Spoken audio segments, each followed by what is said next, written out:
Irmãos amados, nós vamos abrir a palavra de Deus, o Evangelho de Cristo, conforme o registro de Lucas, capítulo 10.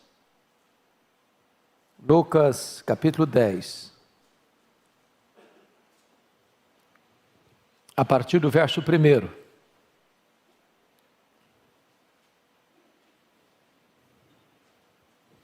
Está escrito: depois disto o Senhor designou outros 70 e os enviou de 2 em 2, para que o precedessem em cada cidade e lugar aonde ele estava para ir. E lhes fez a seguinte advertência: a seara é grande, mas os trabalhadores são poucos. Rogai, pois, ao Senhor da seara que mande trabalhadores para a sua seara. Ide, eis que eu vos envio como cordeiros para o meio de lobos. Não leveis bolsa, nem alforje, nem sandálias, e a ninguém saudeis pelo caminho. Ao entrardes numa casa, dizei antes de tudo: paz seja nesta casa. Se houver ali um filho da paz, repousará sobre ele a vossa paz. Se não houver, ela voltará para vós, ou sobre vós. Permanecei na mesma casa, comendo e bebendo do que eles tiverem, porque digno é o trabalhador do seu salário. Não andeis a mudar de casa em casa. Quando entrardes numa cidade e ali vos receberem, comei do que vos for oferecido. Curai os enfermos que nela houver, e anunciai-lhes: a vós outros está próximo o reino de Deus. Quando, porém, entrardes numa cidade e não vos receberem, saí pelas ruas e clamai. Até o pó da vossa cidade se nos pegou aos pés, sacudimos contra vós outros. Não obstante, sabei que está próximo o reino de Deus. Digo-vos que naquele dia haverá menos rigor para Sodoma do que para aquela cidade. Verso 17. Então regressaram os 70, possuídos de alegria, dizendo: Senhor, os próprios demônios se nos submetem pelo teu nome. Mas ele lhes disse: eu via Satanás caindo do céu como um relâmpago. Eis aí vos dei autoridade para pisar de serpentes e escorpiões, e sobre todo o poder do inimigo, e nada absolutamente vos causará dano. Não obstante, alegrai-vos, não porque os espíritos se vos submetem, e sim porque o vosso nome está arrolado nos céus. Naquela hora exultou Jesus no Espírito Santo e exclamou: graças te dou, ó Pai, Senhor do céu e da terra, porque ocultaste estas coisas aos sábios e instruídos e as revelaste aos pequeninos. Sim, ó Pai, porque assim foi do teu agrado. Tudo me foi entregue por meu Pai. Ninguém sabe quem é o Filho, senão o Pai, e também ninguém sabe quem é o Pai, senão o Filho, e aquele a quem o Filho o quiser revelar. E voltando-se para os seus discípulos, disse-lhes particularmente: bem-aventurados os filhos que veem, ou melhor, bem-aventurados os olhos que veem as coisas que vós vedes. Pois eu vos afirmo que muitos profetas e reis quiseram ver o que vedes e não viram, e ouvir o que ouvis e não o ouviram. Irmãos amados, eu gostaria de pensar com vocês sobre evangelização, uma obra de consequências eternas. O Senhor Jesus Cristo, antes de tratar do texto que lemos, ele pôs à prova aqueles que queriam segui-lo com motivações erradas, conforme vocês podem atestar comigo, no capítulo 9, verso 57, um disse: seguir-te-ei para onde quer que fores. O segundo, no verso 59, disse: permite-me ir primeiro sepultar meu pai. O terceiro, no verso 61, seguir-te-ei, Senhor, mas deixa-me primeiro despedir-me dos de casa. Quem quer seguir Jesus com motivação errada, não tem chance de segui-lo. Porém, agora o Senhor Jesus Cristo nomeia 70 dos seus discípulos para irem de 2 em 2, entrando em casas, em cidades, para precedê-lo, como seus precursores. Aquela seria uma tarefa honrosa, porém difícil e perigosa. Então eu gostaria que vocês todos, com a Bíblia aberta comigo, pudessem considerar esta passagem. O primeiro ponto que eu destaco é o importante comissionamento da obra, conforme os versos 1 e 2. Vejam vocês que Jesus designa 70, e 70 é um número emblemático na Bíblia. Primeiro porque haviam 70 nações, conforme Gênesis 10. Segundo, porque 70 era o número dos anciãos eleitos para ajudarem Moisés. Terceiro, 70 eram os membros do Sinédrio, liderado pelo sumo sacerdote. Então era um número emblemático, era um número completo. Isso retrata para nós, mais uma vez, a ênfase universal do Evangelho de Lucas. Segundo, a preparação para a obra, pois Jesus envia de 2 em 2. É melhor ser em 2 do que 1. Quando um cai, o outro levanta. Quando um está desanimado, o outro encoraja. Se houver uma oposição, os dois são mais fortes. Então Jesus envia de 2 em 2 nessa parceria da obra evangelística. Mas notem a oração intercessória pela obra. No verso 2, Jesus diz: a seara é grande, os trabalhadores são poucos. Irmãos, o campo é o mundo. Precisamos de mais gente. Se nós queremos e precisamos ganhar o mundo na nossa geração, porque se nós perdermos o mundo na nossa geração, teremos fracassado rotundamente. Nós só temos essa geração para ganhar essa geração. É preciso de mais gente. É muito grande a obra, a seara é grande, o mundo inteiro é a seara, os trabalhadores são poucos. O que a igreja tem que fazer? Rogar ao Senhor da seara que mande mais trabalhadores para a sua seara. Quem sabe os trabalhadores estão aqui nessa noite. E o Senhor está levantando hoje aqui gente para ceifar, porque a ceifa é urgente, o campo já está maduro e não se pode esperar mais. Mas notem comigo o segundo ponto, que é a perigosa natureza da obra, porque o verso 3 diz assim: ide, eis que eu vos envio como cordeiros para o meio de lobos. Vejam bem que os obreiros são enviados como ovelhas para as cidades, para as casas, mas lá onde eles estarão no meio de lobos. Não é que eles são enviados aos lobos. Ao serem enviados, eles enfrentarão lobos, e lobo é perigoso, e lobo tem garras, e lobo tem dentes afiados, e lobos vêm para matar. Em outras palavras, a obra de Deus é sublime, mas não é fácil. Quem quer conforto e não quer correr risco, por favor, não siga aquele que foi crucificado. Porque seguir aquele que foi crucificado é botar o pé numa estrada arriscada. Todo aquele que quiser viver piedosamente em Cristo vai ser perseguido.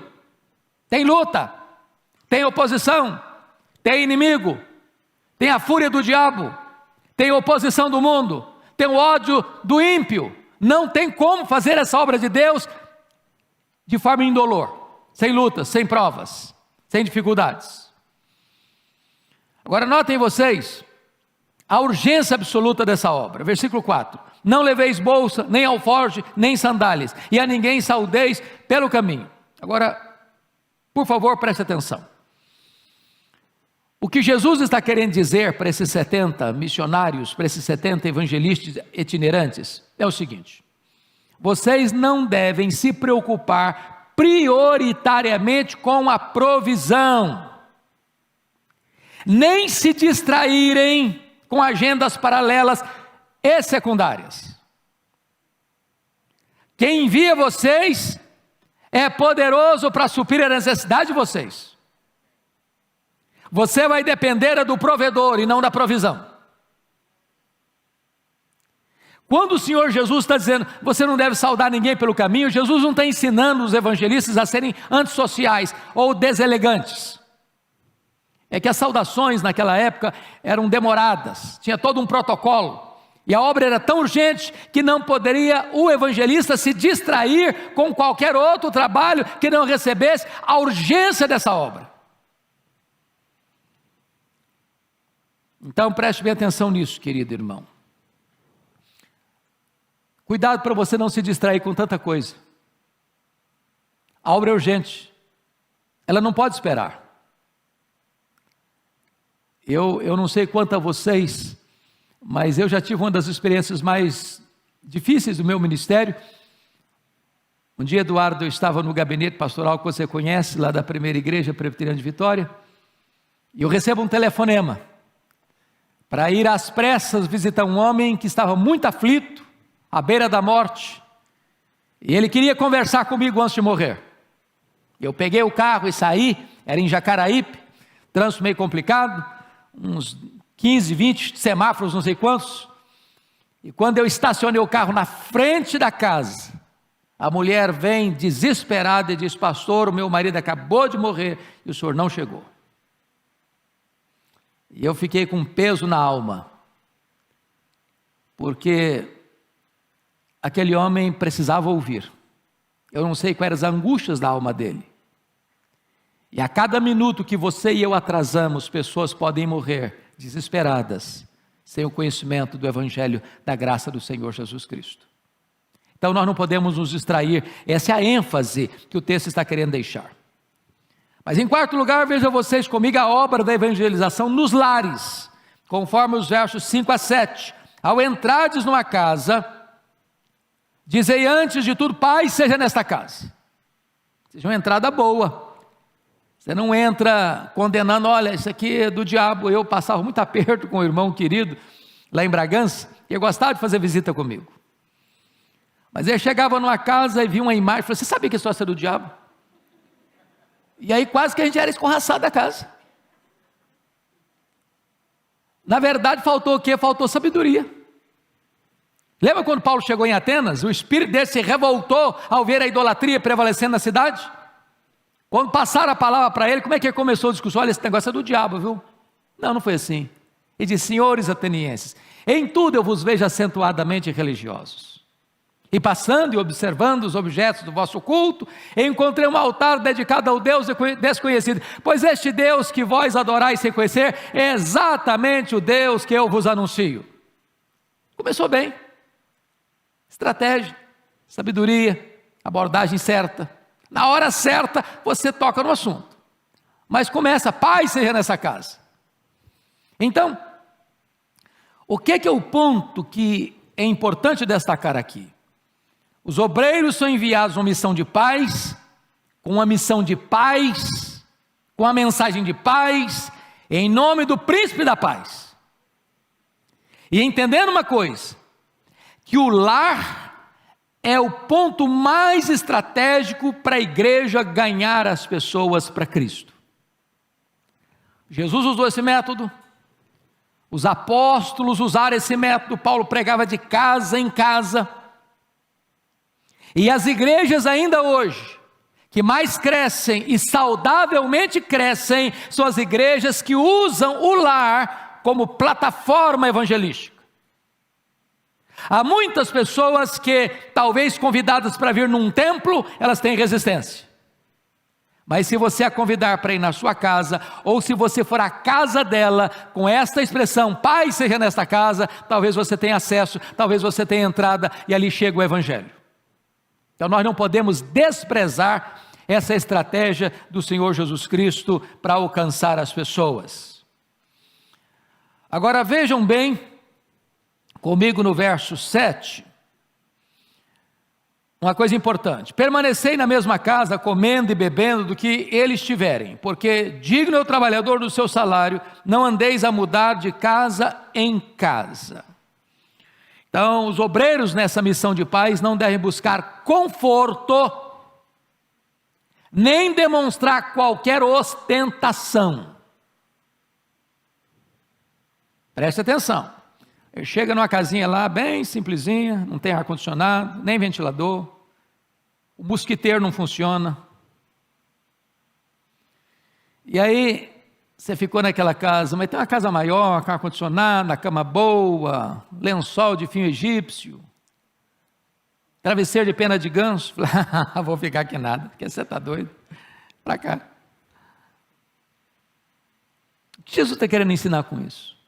Cuidado para você não ser uma pessoa que ostente, cuidado para você não ser elitista,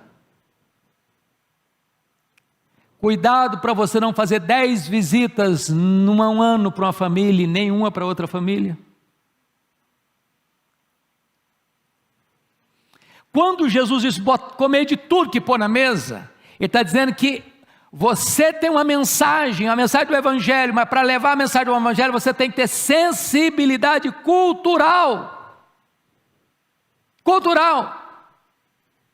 Sabe por que Paulo proibiu Tito de ser circuncidado? E Paulo manda circuncidar Timóteo? Sensibilidade cultural. Quando queriam circuncidar Tito, era por uma razão teológica. De jeito nenhum. Se você circuncidar alguém por razão teológica, você está negando a fé, você está negando a graça. Não é possível acrescentar mais nada à obra de Cristo. Então não pode. Agora, se não é teológico, é apenas para abrir caminho para a pregação do Evangelho, pode circuncidar. Timóteo, circuncida, meu filho. Eu estava pregando num país africano há pouco tempo, e eu achei muito curioso o que um dos pastores me disse. Os nossos missionários vêm para cá, mas eles não vestem a nossa roupa, eles não comem a nossa comida, eles não se envolvem com a nossa cultura e querem nos alcançar. Preste atenção nisso. Jesus está nos ensinando aqui sensibilidade cultural. O que for pôr na mesa, coma. Eu nunca me esqueci quando fui à missão Quacisabanto, e a comida era muito simples, e era de graça, para as caravanas que lá chegavam. Era um grande caldeirão, comida à base de milho, e algumas pessoas brasileiras que foram conosco, enchiam um prato, da primeira garfada não gostava, encostava o prato. Aí levanta um irmão e disse, vocês precisam entender uma coisa, esta comida é a expressão da graça de Deus, e não se pode jogar a graça de Deus no lixo. Preste atenção nisso, não crie barreira, para que o Evangelho da paz chegue ao coração das pessoas, tenha sabedoria e sensibilidade cultural, foi o que Jesus está ensinando. Mas notem mais, queridos irmãos, notem mais, no versículo 7, permanecei na mesma casa, comendo e bebendo do que eles tiverem, porque digno é o trabalhador do seu salário. E aqui o Senhor também está mostrando outra coisa, a motivação em pregar o Evangelho não tem que ser dinheiro. Nós estamos vivendo uma época hoje complicada, do comércio do sagrado, de pregadores, de cantores, só atenderem uma agenda, sabendo quanto vai receber. Virou comércio. E o Senhor Jesus está reprovando esse princípio para todos nós, que temos o privilégio de levar a palavra de Deus. Agora notem comigo, em quinto lugar, a obra da evangelização, agora não nas casas, mas a partir do verso 8, nas cidades. Quando entrardes numa cidade e ali vos receberem, comei do que vos for oferecido. Veja de novo aí que Jesus está preocupado com cardápio não. Não é com cardápio que ele está preocupado. Não é com a dieta que ele está preocupado. Ele está preocupado com o quê? Sensibilidade cultural. Então eu quero destacar aqui algumas coisas. Primeiro, a aceitação do Evangelho nos versos 8 e 9. Quando entrares numa cidade, ali vos receberem, comei do que vos for oferecido, curai os enfermos que nela houver, e anunciai-lhes a vós outros está próximo o reino de Deus. Então veja você, que Jesus está mostrando que a pregação aos ouvidos precisa ser precedida da pregação aos olhos. As obras poderosas precedem a palavra de poder. E aqui, irmãos, talvez a necessidade da preparação para pregar. Porque o próprio Jesus, no seu ministério, quando as multidões o procuravam para serem curadas e para ouvirem os seus ensinamentos, muitas vezes ele se retirou da multidão, foi para um lugar solitário, passou a noite orando, e quando retorna, o poder de curar estava sobre ele. Às vezes nós estamos vazios de poder, porque nós estamos num ativismo perigoso, colocando a obra do Senhor no lugar do Senhor da obra. Precisamos de poder. Não é que o milagre é o Evangelho, mas ele abre porta para o Evangelho. Segunda coisa, veja você comigo a rejeição do Evangelho nos versos 10 a 15. Quando, porém, entrares numa cidade e não vos receberem, saí pelas ruas e clamai, até o pó da vossa cidade se nos pegou aos pés, sacudimos contra vós outros. Não obstante, sabei que está próximo o reino de Deus. Então vejam vocês, que quando o Evangelho é rejeitado, você evangelista, você pregador, você portador de boas novas, não se sinta fracassado, você não administra resultados.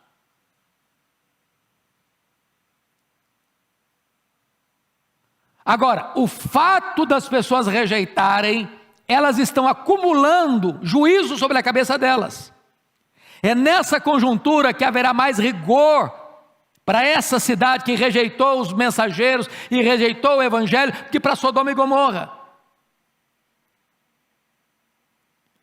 Mas os evangelistas que estão sendo rejeitados, e o Evangelho pregado está sendo rejeitado, tem que ser pregado com clareza. Não obstante, apesar de vocês rejeitarem, entenda isso, está próximo o reino de Deus. Vocês não querem escutar, mas tem que escutar, o reino de Deus está chegando. Está chegando. Não são vocês que rejeitam, que vão validar ou invalidar a mensagem que nós pregamos. Ela é verdadeira, ela vai acontecer, ela é real. O que Deus falou vai acontecer, quer recebendo vocês ou não, o reino de Deus está próximo. Agora vejam vocês, em terceiro lugar, a autoridade dos obreiros, versículo 16. Olha comigo. Quem vos der ouvidos, ouve-me a mim. E quem vos rejeitar, a mim me rejeita. Quem, porém, me rejeitar, rejeita aquele que me enviou.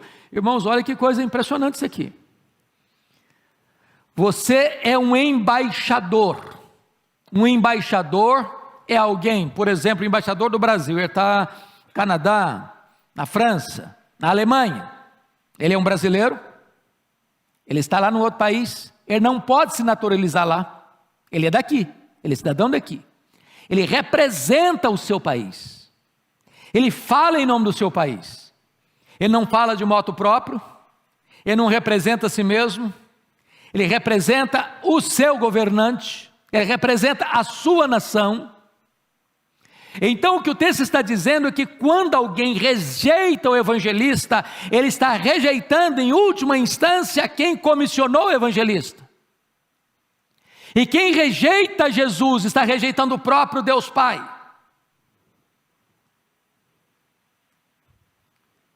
Não é uma questão pessoal. Quem está mandando você, comissionando você, é aquele que tem todo o poder e tem toda a autoridade nos céus e na terra. Você está representando o Rei dos Reis, o Senhor dos Senhores. Você é embaixador dos céus, você é embaixador de Deus, você é embaixador de Cristo. Nunca se sinta pequeno, nunca se sinta miúdo, nunca se sinta achatado, nunca se sinta diminuído. Se alguém ao ouvir a sua mensagem, a mensagem do Evangelho, rejeitar este Evangelho, virar as costas para você, entenda isso, ele não está rejeitando você, ele está rejeitando aquele que enviou você. Bom, deixa eu sintetizar até aqui em 5 pontos. Primeiro, o pregador não deve estar sobrecarregado com preocupações financeiras. Digno é o trabalhador do seu salário. Segundo, o pregador deve concentrar-se na sua tarefa. Não fica distraído não. Soldado não pode ficar cuidando de muita coisa, ele tem que focar no que está fazendo. Terceiro, o pregador não deve trabalhar por ganância. Você não está mercadejando a palavra. Quarto, escutar a palavra de Deus é uma grande responsabilidade. Porque acolher a mensagem da paz é receber o príncipe da paz. Mas rejeitar a palavra de Deus é terrível. É terrível. Porque quanto mais privilégios alguém tem, mais juízo virá sobre ele, se ele rejeitar esse privilégio. É por isso que Jesus Cristo diz que vai haver um rigor muito maior para Cafarnaum do que para Sodoma e Gomorra, porque ele morou em Cafarnaum, porque ele fez milagres em Cafarnaum, porque ele ensinou em Cafarnaum, porque Cafarnaum viu as obras portentosas de Deus, e apesar disso, rejeitou o Messias e rejeitou o Evangelho.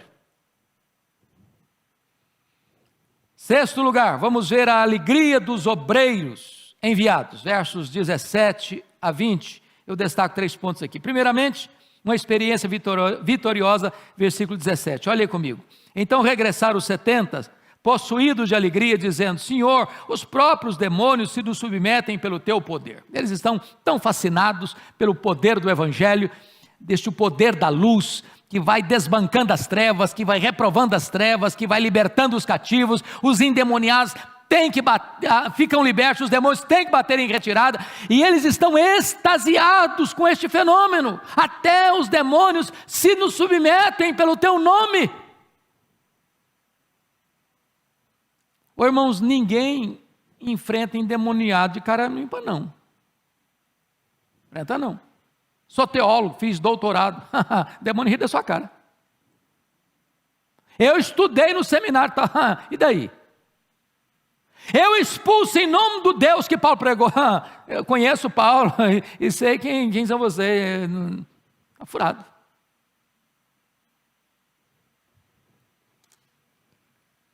Eles estão impressionados, não é porque eles têm poder. Eles estão impressionados que os demônios se curvam diante do poder do nome de Jesus. Este nome tem poder. Não é uma nomenclatura, não é citar o nome, não. É ter compromisso com esse nome. Segundo lugar, uma advertência oportuna. Olha os versos 18 e 19, mas, veja a adversativa mais, hein? Preste atenção aqui. Mas ele lhes disse: eu via Satanás caindo do céu como relâmpago. Eis aí vos dei autoridade para pisar serpentes, escorpiões e sobre todo o poder do inimigo, e nada absolutamente os causará dano. Qual é o ponto aqui? Eles estão fascinados porque os demônios se submetem a eles pelo nome de Jesus. E Jesus: olha, eu vi Satanás cair como relâmpago. Ponto aqui é o seguinte: por que Satanás caiu? Por causa de quê? Soberba. E as nossas mais profundas alegrias podem estar fermentadas pelo levedo do orgulho, e não há orgulho mais perigoso do que o orgulho espiritual. Preste bem atenção no que eu vou lhes dizer. Muito cuidado em você estufar o peito, dizer: eu prego com poder, eu oro com poder, eu expulso demônios porque eu sou um homem experiente, uma mulher de Deus. Cuidado para você não atrair os holofotes para você. Cuidado para você não esconder a sua soberba, a sua arrogância espiritual com a capa religiosa, com a capa da piedade. Cuidado. Jesus está alertando esses homens. Se Deus está abençoando o seu ministério, bote a boca no pó. Não toque trombetas.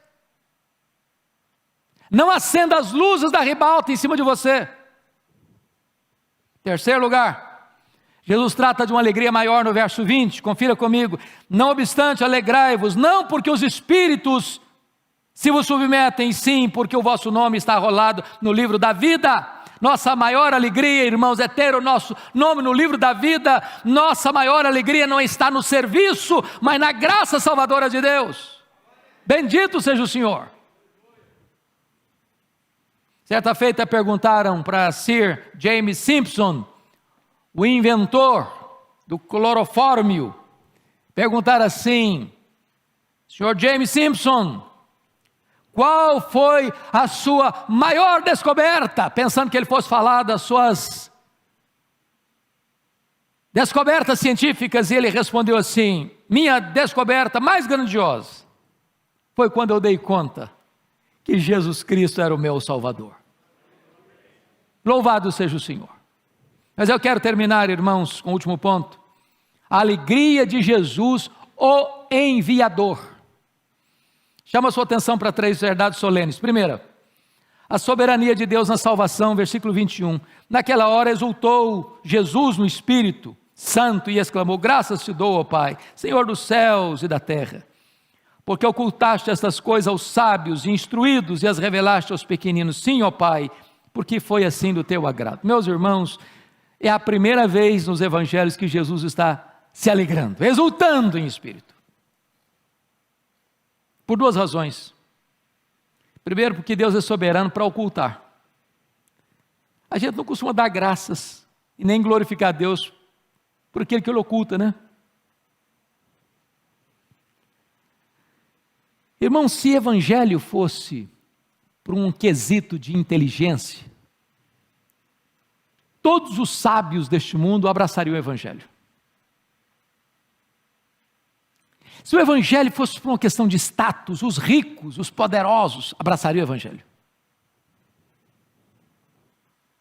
E Jesus está aqui dando graças te dou, Pai, porque tu ocultaste aos sábios e entendidos, que batem palmas para si mesmo, que se enaltecem, que se consideram suprassumo, que se julgam os poderosos, os sábios, os inteligentes, os entendidos desse século. Eles olham a palavra de Deus, irmãos, eles não enxergam um palmo na frente do nariz. A Bíblia é esse livro fantástico, que o PhD, um pós-doutorado, pega, olha e não entende nada. Nada. E um camarada analfabeto que só letra com dificuldade, ele olha e Deus tira as vendas dos olhos, ele entende o amor de Deus e a graça de Cristo. Sabe por quê? É porque Deus revela, é que Deus tira a venda, é que Deus tira o tampão, é que Deus ilumina o coração, é que Deus faz a obra. Deus é soberano, meus amados irmãos, na salvação. Louvado seja Deus. Louvado seja Deus. E o enviador, o comissionador, está dando graças, está se alegrando na soberania de Deus na salvação. Segundo lugar, a dignidade de Jesus, o revelador do Pai. Verso 22, olha que coisa impressionante está escrita aí. Verso 22. Tudo me foi entregue por meu Pai. Ninguém sabe quem é o Filho senão o Pai. Ninguém sabe quem é o Pai senão o Filho. E aquele a quem o Filho o quiser revelar. Pronto. Pai confiou tudo a Jesus. Você quer conhecer o Pai? Você tem que ir a Jesus. Se quer conhecer o Filho, você tem que pedir o Pai. Não é uma questão de pesquisa, não é uma questão de investigação, não é uma questão de perquisição humana, não é uma questão de fazer uma tese de doutorado sobre Jesus, não. Só o Pai conhece o Filho, só o Filho conhece o Pai, e aquele a quem o Pai quiser revelar. Para conhecer a Cristo, não é uma questão de capacidade cognitiva, é uma questão de revelação de Deus ao seu coração. Jesus é o revelador do Pai. Finalmente, termina aqui, Jesus destaca a felicidade dos obreiros. Olha comigo, para fechar, versos 23, 22 e 23. Olha aí, por gentileza. Versos 23 e 24. E voltando-se para os seus discípulos, verso 23, disse-lhes particularmente: bem-aventurados os olhos que veem as coisas que vós vedes. Pois eu vos afirmo que muitos profetas e reis quiseram ver o que vedes e não viram, e ouvir o que ouvis e não ouviram. Aqueles profetas, aqueles reis, viram o Cristo da profecia, o Cristo prometido. Aqueles discípulos estavam vendo o Cristo da história. Os profetas e reis viram as sombras, e eles estão vendo a realidade. Aqueles profetas e reis viram o tipo, eles estão vendo o antítipo. Aqueles profetas e reis olharam para frente, para o Cristo que havia de vir, e creram. Aqueles discípulos estavam vendo o Verbo que se fez carne, o Emanuel, que estava diante dos olhos deles. Oh, que bênção, queridos irmãos, que maravilha, porque o menor no reino de Deus é maior do que o maior santo da antiga aliança. Foi Jesus quem disse: ninguém dentre os nascidos de mulher é maior que João Batista, mas o menor no reino dos céus é maior do que ele. Porque João Batista foi a dobradiça entre o Antigo e o Novo Testamento. Ele fechou o velho e abriu o novo. Que privilégio você e eu temos, porque você e eu vemos o que reis e profetas desejaram ver e não viram.